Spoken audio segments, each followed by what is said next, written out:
Hello मेरे प्यारे विद्यार्थियों, मैं हूं भरत कुमार और आप सबका स्वागत है केपी कॉलेज की यूट्यूब क्लास में। हम देख रहे हैं बीए सेकेंड ईयर के लिए पॉलिटिकल साइंस और पेपर फर्स्ट पेपर में हम काफ़ी आगे बढ़ चुके हैं। तो इससे पहला वाला जो वीडियो था उसमें हमने समझा था संघीय यानी स्विट्ज़रलैंड की जो संघीय सरकार है, बहुल कार्यपालिका, उसके बारे में जाना था कि संघीय सरकार यानी यहाँ पे जो स्विट्ज़रलैंड है उस वहाँ की शासन व्यवस्था काफ़ी विभिन्न तरह से अलग है, क्योंकि स्विट्ज़रलैंड को लोकतंत्र का घर कहा जाता है। तो लोकतंत्र का बहुत ही अच्छा एग्जाम्पल स्विट्ज़रलैंड में देखने को मिलता है। तो वहाँ की बहुल कार्यपालिका के बारे में हम समझा था। आज हम उस बहुल कार्यपालिका के या उस बहुल कार्यपालिका को ही हम संघीय सरकार कहते हैं। तो संघीय सरकार के कार्य और शक्तियों को जानेंगे और फिर इसी वीडियो में हम जानेंगे कि जो संघीय सरकार है उसका संघीय संसद से किस तरह से संबंध है। एक चीज़ मैं आपको यहाँ पे क्लियरली बता देता हूँ कि जो संघीय सरकार है, संघीय सरकार का मतलब यहाँ पे है कि जो बहुल कार्यपालिका यानी कहीं पे कार्यपालिका शक्ति का प्रधान एक होता है, लेकिन स्विट्ज़रलैंड में कार्यपालिका प्रधान है वो 7 व्यक्ति होते हैं। तो 7 व्यक्ति मिलकर बहुल कार्यपालिका यानी एक शासन व्यवस्था को संभालते हैं। तो ये 7 व्यक्ति, राष्ट्रपति एक राष्ट्रपति होता है लेकिन सभी को समान पावर होता है, तो इसलिए इसको बहुल कार्यपालिका कहा जाता है। बहुल कार्यपालिका को ही संघ सरकार यानी संघीय सरकार कहा जाता है। तो एक तो होगी संघ सरकार जिसमें 7 सदस्य होते हैं, ठीक है। दूसरी होती है संघीय संसद। संघीय संसद जैसे हमारी संसद लोकसभा राज्यसभा से मिलकर बनती है, केंद्रीय संसद होती है, वैसे ही यहाँ पे भी एक संसद होती है जिसको हम संघीय संसद कहा जाता है और इसके 2 सदन होते हैं। अब इसके और इसमें फ़र्क तो समझ में आ गया आपको। एक संघीय संसद होती है जिसमें अलग अलग प्रांत की जो व्यक्ति हैं उन समुदायों का प्रतिनिधित्व मिलता है। एक होती है संघीय सरकार जिसके अंदर 7 सदस्य होते हैं और इनको बराबर राष्ट्रपति के जैसा पावर होता है। तो ये अपनी जो शासन व्यवस्था है उसमें महत्वपूर्ण भूमिका निभाते हैं, क्योंकि बहुल कार्यपालिका कहा जाता है। तो अब यहाँ पे मैंने स्पेशली आपको इसलिए पहले बताया है कि आपको कन्फ्यूजन ना हो जाए। संघीय संसद अलग है और संघीय सरकार अलग है। यहाँ पे स्विट्ज़रलैंड की अंतर्गत बात करें तो बिल्कुल भी कहते हैं ना मिसगाइड नहीं होना है। तो अब हम आगे बढ़ते हैं और मैं आपको बता देता हूँ कि जो संघीय सरकार है जिसमें 7 सदस्यों से मिलकर बनती है, तो इस संघीय सरकार के अंतर्गत उनके कार्य क्या हैं, उनके कार्य क्या हैं, ये प्रश्न हो सकता है आपके एग्जाम को लेकर प्रभावित करे, आपको आए। तो मैं आपको बताना चाहूँगा कि संविधान का, स्विट्ज़रलैंड का संविधान अनुच्छेद 174 के अनुसार इसमें स्विस राज्यमंडल की सर्वोच्च निर्देशन और कार्यपालिका शक्ति निहित होती हैं, यानी सर्वोच्च शक्ति संघीय सरकार में निहित होती है। कौन सा आर्टिकल कहता है, जो कल भी मैंने बताया था अपना नेक्स्ट जो पुराना वीडियो था उसके अंदर 174 के अनुसार। अब हम बात करते हैं यहाँ पे स्पेशली आज का जो वीडियो है कार्य और शक्तियों के बारे में, कार्य और शक्तियों के बारे में। तो आपको ध्यान रखना है अनुच्छेद यानी आर्टिकल, स्विट्ज़रलैंड का जो संविधान है उसके अनुच्छेद 180 से लेके 187 तक संघीय सरकार के कार्यों के बारे में कहा गया है। 180 से 187 तक जो अनुच्छेद हैं वह संघीय सरकार के कार्यों के बारे में बताते हैं, ठीक है। आपको क्लियरली याद रखना है क्योंकि ये अनुच्छेद जरूरी है। जब बड़ा प्रश्न आया तो आपको अनुच्छेद का जिक्र करना जरूरी हो जाता है। अब हम बात करते हैं इनको विस्तार से। तो संघीय सरकार का जो पहला काम होता है वो पहला काम जैसे सबको पता है कार्यपालिका शक्ति। तो संघीय सरकार के पास कार्यपालिका शक्ति क्या है?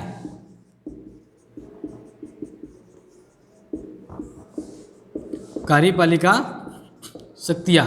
तो संघीय सरकार के पास जो कार्यपालिका शक्तियाँ हैं उनको हम पॉइंट टू पॉइंट क्लियर करते हैं। तो सबसे पहले संघीय सरकार को बता दूं बहुल कार्यपालिका जिसमें 7 व्यक्तियों से मिलकर बनती है संघीय सरकार। इसके अंतर्गत जो इनको पावर कहते हैं ना, रियल पावर, वास्तविकता की शक्ति का आभास भी होता है। तो इनके कार्यपालिका शक्ति में जो पहला काम है सरकारी नीति का निर्धारण करना। पहला काम क्या है?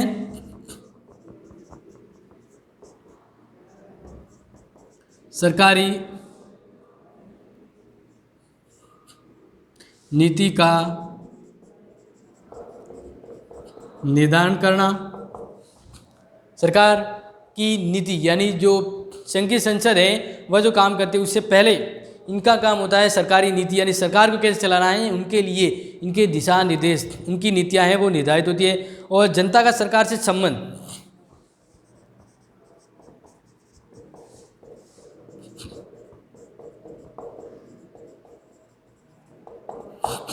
तो ये ध्यान रखना, पहला काम क्या होगा संघीय सरकार की कार्यपालिका का कि सरकार की नीति का निर्धारण किया जाएगा। दूसरा काम मतलब इसी के अंतर्गत होगा कि जनता का सरकार से किस तरह से संबंध होता है, तो इस संबंध की जिम्मेदारी, इस संबंध को क्रियान्वयन करना, अच्छे से ले जाना, क्योंकि प्रत्यक्ष लोकतंत्र की झलक यहाँ पे दिखती है, तो ये काम संघीय सरकार के झोली में आता है। फिर दूसरा काम है शासन व्यवस्था का संचालन।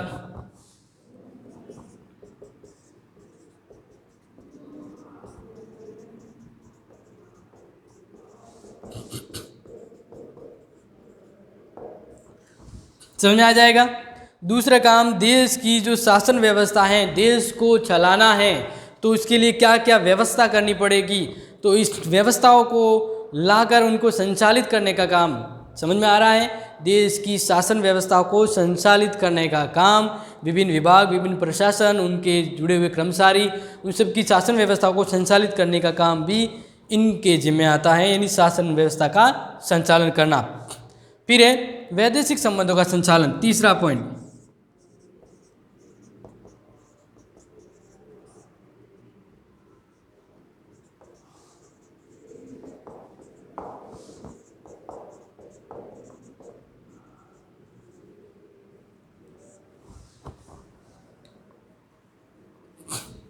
वैदेशिक संबंधों का संचालन आपको ध्यान रह जाएगा, यानी फॉरेन रिलेशनशिप स्विट्जरलैंड की व्यवस्थाओं के अंतर्गत रहते हुए किस देश से कैसा संबंध रखना है, किससे समझौता संधि करनी है, या जो भी नीति है विदेशी रणनीति कहें कि फॉरेन पॉलिसी विदेशी संबंध, तो उसका कर्ता धर्ता हम कहें तो किसके अंतर्गत होगा, यानी विदेशी नीतियों का संचालन। भले ही संघीय सरकार मतलब संघीय संसद है वह नियम बनाए संघीय सरकार के लिए, या फिर हम बात करें कि फॉरेन पॉलिसी कैसी होनी चाहिए, इसको लेकर अगर संघीय संसद कानून भी बनाती है तो उसका संचालन किसके द्वारा किया जाएगा, ध्यान रखना है संघीय सरकार के द्वारा, ध्यान रह जाएगा।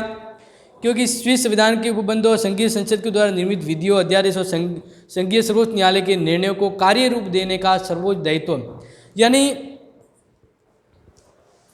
सिंपल सी बात करें बिना कोई कंफ्यूजन रखे तो जो भी नियम विधान जो होते हैं वो संघीय संसद बनाती है, लेकिन इन नियम विधियों को क्रियान्वयन करना, लागू करना, संचालित करना ये काम संघीय सरकार का है। फॉरेन पॉलिसी इनके जिम्मे है। कानून व्यवस्था कैसा, फॉरेन पॉलिसी संबंध कैसे होने चाहिए, कौन से नियम बनाने चाहिए, वो नियम वो बनाएगी, लेकिन उसको संचालित करने का काम कौन करेगा, संघीय सरकार। ओके, नेक्स्ट हम देखते हैं आगे, तो आंतरिक और बाहरी सुरक्षा, चौथा काम उसका इनका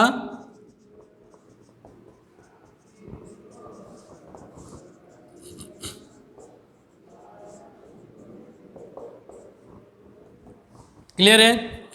देश की आंतरिक सुरक्षा और बाहरी सुरक्षा के लिए नियम वगैरह बात मान लेते हैं कि नियम विधान जो रणनीतियाँ बनानी है, कहने का मतलब कि संसद जो है संघीय संसद वो कानून बनाती है आंतरिक और बाहरी सुरक्षा को लेकर। इन कानून को लागू करना, कानून को संचालित करना और सुरक्षा की जो जिम्मेदारी है, आंतरिक और बाहरी रूप में सुरक्षा की जो जिम्मेदारी है वो कौन क्रियान्वित करेगा, संघीय सरकार, संघीय सरकार, क्योंकि यह विदेशों में स्विट्जरलैंड का प्रतिनिधित्व करती है।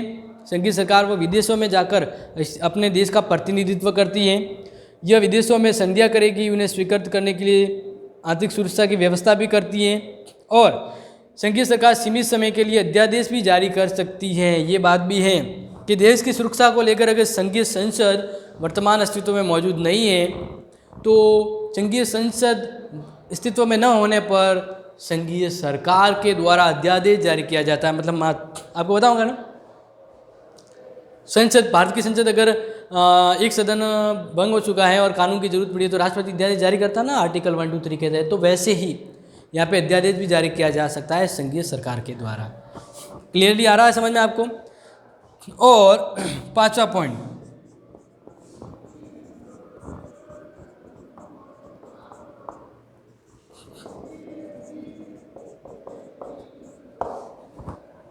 संघीय सेना, यानी यहाँ पे स्विट्जरलैंड में राज्य न कहकर उनको कैंटन कहते हैं, तो अब यहाँ पे बात करें कैंटनों से मिलकर ये स्विट्जरलैंड एक राज्यमंडल बना है।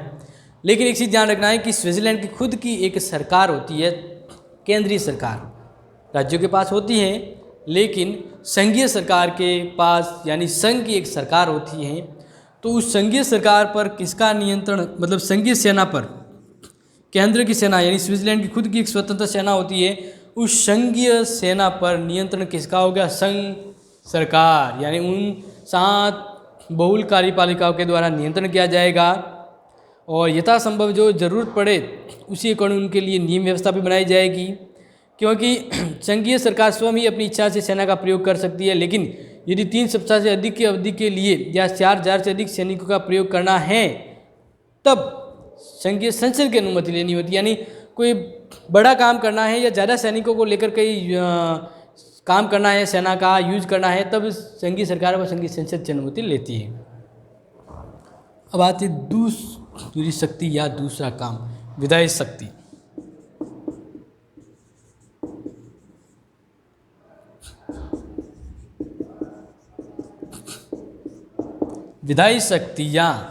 विधायी शक्तियों को यहाँ पे डिटेल से अच्छे से जानना है, क्योंकि कन्फ्यूजन होने की संभावना आपको बहुत रहती है, क्योंकि आप जल्दबाजी में और फटाफट पढ़ लेते तो मिस हो जाता है।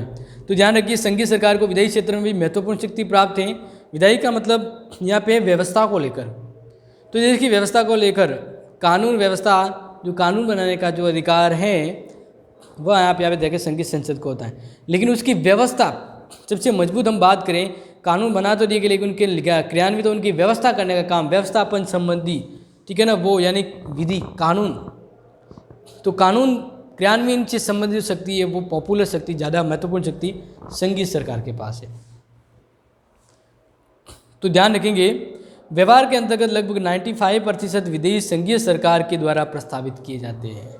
यानी कानून बनाने संबंधी ज़्यादा से ज़्यादा प्रस्ताव, लीगली जो कानूनी प्रस्ताव है वो किसके द्वारा जारी किए जाते हैं, ऐसे प्रस्ताव कौन लाता है, संघीय सरकार। ओके, तो संघीय संसद के दोनों सदनों में साधारण सदस्य के द्वारा जितने भी विधेयक प्रस्तावित किए जाते हैं उन सब में सर्वप्रथम संघीय सरकार से संबंधित सदस्यों के पास उनके विचार के लिए भेजे जाते हैं और उसके बाद संघीय संसद पर विचार करती है।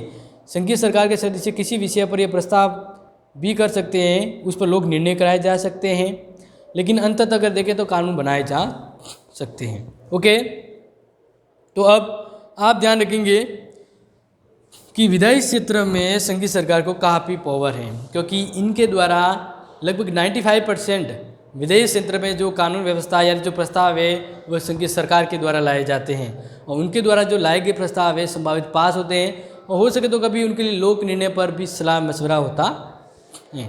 ये आप ध्यान रखेंगे। अब बात आती है तीसरी, क्योंकि इसमें विधायी शक्ति संबंधी शक्तियाँ दी हुई है, तो 95% संघीय सरकार के पास है। वित्तीय शक्ति यानी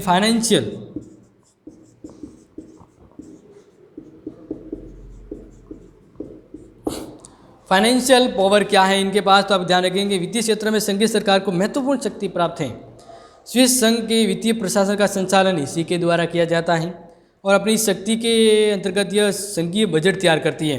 यानी संघ सरकार का बजट तैयार कौन करता है, संघ सरकार। यानी जो 7 सदस्यों की बहु कार्यपालिका होती है, बहुल कार्यपालिका, वही बजट बनाती है, संघीय सरकार ही बनाती है। अपनी शक्ति के अंतर्गत उसे संघीय संसद के सामने स्वीकृति के लिए रखती है। संघीय सरकार के आय व्यय का हिसाब संघीय संसद को देती है। हिसाब किसको, संघीय संसद को देगी, लेकिन बजट संघीय सरकार बनाती है। यह राजस्व और अन्य कर एकत्रित करती है और संसद द्वारा स्वीकृत व्यय की निगरानी भी ये रखती है। यानी संघीय संसद भी इम्पोर्टेंट है, लेकिन संघीय सरकार को काफ़ी ज़्यादा पावर दिया हुआ है, क्योंकि संघीय संसद किस पे कितना व्यय करती है, तो संघीय संसद के व्यय पर भी नियंत्रण संघीय सरकार रखती है। एंड बात करें नेक्स्ट, अगर आप यहाँ पे लिखना चाहें तो बजट निर्माण।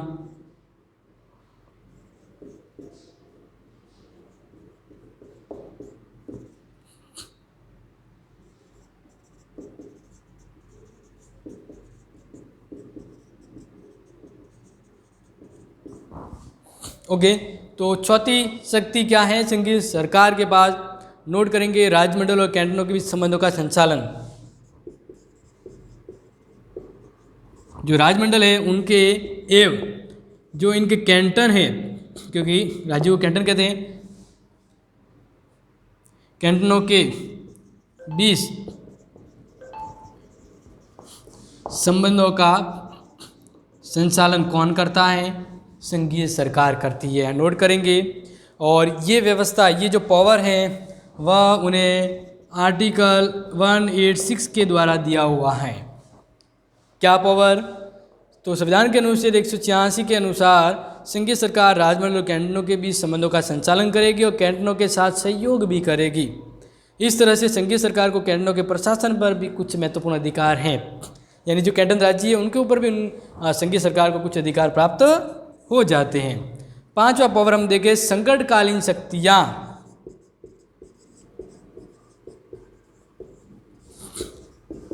संकटकाल, जैसे भारत का राष्ट्रपति है उसके पास क्या शक्तियाँ हैं संकटकाल के तौर पे, वही संकटकाल शक्तियों को हम यहाँ पे देख रहे हैं संघीय सरकार के संदर्भ में, क्योंकि भारत का एक राष्ट्रपति जो होता है कार्यपालिका शक्ति उनके पास होती है, लेकिन स्विट्जरलैंड में 7 व्यक्ति होते हैं उनके पास संघीय कार्यपालिका शक्ति होती है, तो इन्हीं संघीय सरकार कहते हैं। बार बार रिवीजन के तौर पे बता रहा हूँ।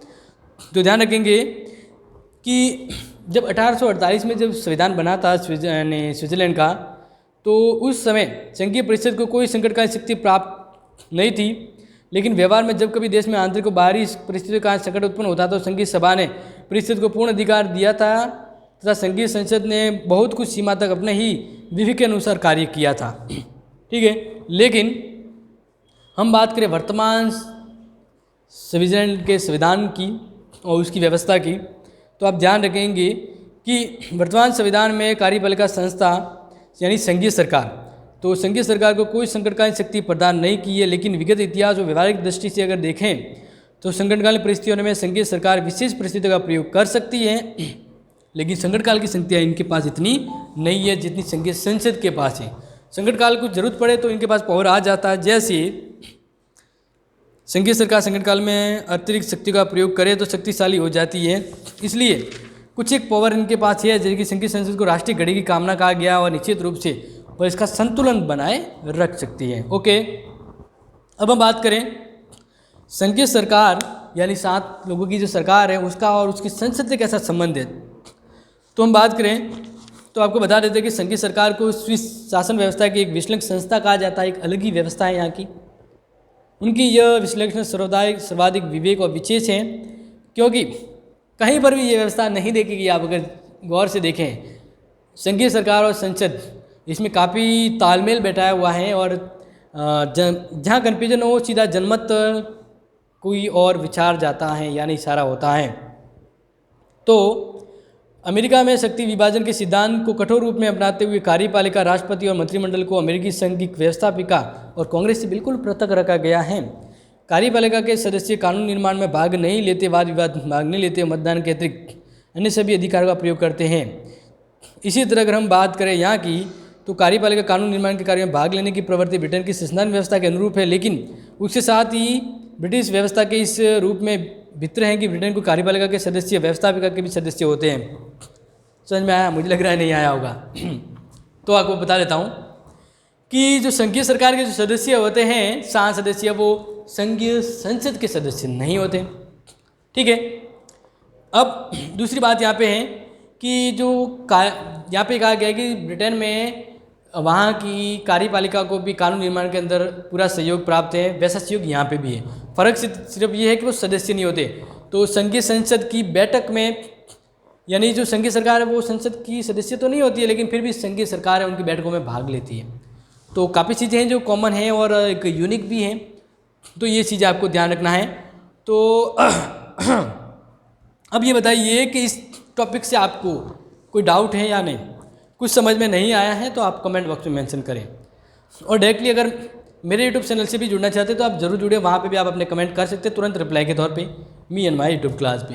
तो अब हम बात कर ही रहे हैं, तो आपको जब भी डाउट हो तो आप कॉलेज में आके संपर्क करें, या कहीं पर भी अगर आपको यथासंभव प्रयास हो तो आप अपने अध्ययन को सुचारू रूप से जारी रखें। लेकिन हमेशा ध्यान रखें, डाउट है तो डाउट मन में नहीं रखेंगे, आप सीधे से किसी से भी संपर्क के तौर पे पूछ सकते हैं।